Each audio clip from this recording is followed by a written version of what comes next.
Hi friends, welcome to my channel SRK blogs. Friends, ఈ మధ్య నేనైతే వీడియోలు పెట్టట్లేదు. ఎందుకంటే నాకు కొంచెం ఆరోగ్యం బాగాలేదు కాబట్టి అందుకైతే నేనైతే వీడియోలు చేయట్లేదు. ఇప్పుడు మీకోసమని మళ్ళీ స్టార్ట్ చేశాను. నాకు ఆరోగ్యం బాగాలేకుంటే మా బావ వచ్చేసి సరే పోయి చూపించుకోపోని అకామ వచ్చాడు. మళ్ళా ఏటీఎం ఇచ్చాడు. పోయి మెడికల్ పోయి చూపించుకొని అంతా చేసుకుని వచ్చేసాను నేను.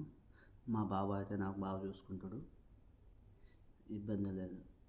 అన్నానికి జీతానికి ఏమన్నా మంచిగా ఉన్నాయి చేసుకున్నా ఏ ఇబ్బంది బాగా చూసుకుంటారు. నేనైతే అయిపోయిన తర్వాత ఆరోగ్యం బాగైన తర్వాత మళ్ళీ నేను మా బాబాకి అయితే అడిగాను, బాబా నేను అయితే ఇంటికి వెళ్తాను, నాకు కొంచెం పని ఉంది అని చెప్పాను. మా బావ అనేసి సరేలే అన్నాడు. ఇంతకుముందు నువ్వు పోయి వచ్చినావు కదా ఇంటికి అంటే, అవు బాబా నేను అయితే ఇంటికి పోయి వచ్చాను ఇంతకుముందు అంటే, ఇప్పుడైతే ఆ కామ అయితే కొట్టలేను, మెడికల్ చేయించుకో అన్నాడు.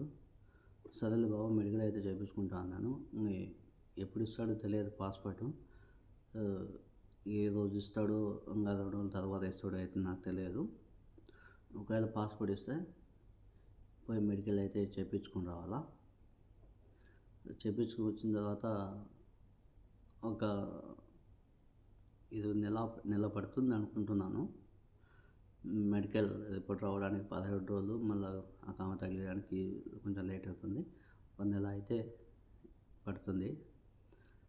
మా బావ సర్లే అయిపోయిన తర్వాత పంపిస్తాను అని చెప్పాడు. నేను సర్లే బావ అన్న. మళ్ళీ వచ్చినాక జీతం నీకు పెంచుతా అన్నాడు. సర్లే ఓకే బావ అన్న. నాకు ఇంకొకటి ఏంటంటే ఇంట్లో ప్లస్ వచ్చేసి నాకు ఇంట్లో బాగా చూసుకుంటారు. ప్రతి ఒక్కటి ఏదైనా కానీ మంచి అన్నం గిన్నం అయితే జీతం ఏదో అయితే బాగా చూసుకుంటారు, ఇబ్బంది లేదు. మా ఇంట్లో మన ఇంట్లో ఎలా ఉంటానో సేమ్ నేను కానీ అలాగే ఉంటాను ఈ ఇంట్లో కానీ. అంతా బాగా చూసుకుంటారు. ఏం లేదు ఫ్రెండ్స్, నాకు ఇంట్లో పరిస్థితులు బాగలేదు కాబట్టి నేను అలాగైతే వెళ్తున్నాను. లేకపోతే నేను అనుకునేది ఏమంటే 3 సంవత్సరాల తర్వాత పోదాంలే అని అనుకున్నాను. నాకు ఇంటికాడ కొంచెం పరిస్థితి బాగలేదు కాబట్టి నేనైతే ఇప్పుడు వెళ్ళాల్సి వస్తుంది, అందుకని వెళ్తున్నాను. మా బాబు ఉండేసి ఎవరన్నా ఇంకా డ్రైవర్ ఉంటే పిలుచుకొని రా అన్నాడు. నేను ఉండేసి సర్లే బాబా చెప్పాను.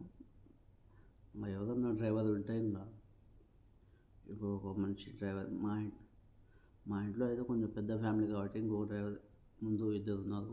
ఒక డ్రైవర్ వెళ్ళి ఎలా అని చెప్పాడు. దానివల్ల ఇంకొక డ్రైవర్ ఎవరైనా ఉంటే పిలుచుకొని రా అన్నాడు మా బావ. సర్లే బావ అని చెప్పాను.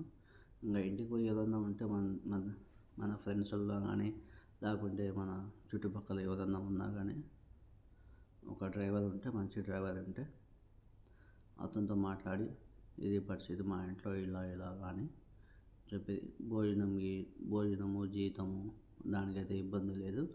డ్యూటీలు అయితే అంతగా ఏముండవు, తక్కువగానే ఉంటాయి. ఓన్లీ స్కూల్ డ్యూటీలు అంతవరకే. స్కూల్ డ్యూటీలు ఉంటాయి, ఇంకా బయట వీళ్ళు కామన్ మామూలుగా తిరుగుతారు ఇంకా కాబట్టి అంతవరకే డ్యూటీలు కానీ ఎక్కువ ఏముండవు అని చెప్పి అంతా మాట్లాడి వాళ్ళకు కంపల్సరీ వాళ్ళకి క్లారిటీ ఇవ్వాలి కదా. వాళ్ళకి అంతా క్లారిటీ ఇచ్చి వాళ్ళకు నచ్చితే పిలుచుకొని వస్తాము, లేకుంటే ఏం లేదు ఫ్రెండ్స్. ఈ వీడియో మీకు ఇంకా నచ్చితే లైక్ చేయండి, షేర్ చేయండి, సబ్స్క్రైబ్ చేసుకోండి friends. Okay bye friends, welcome.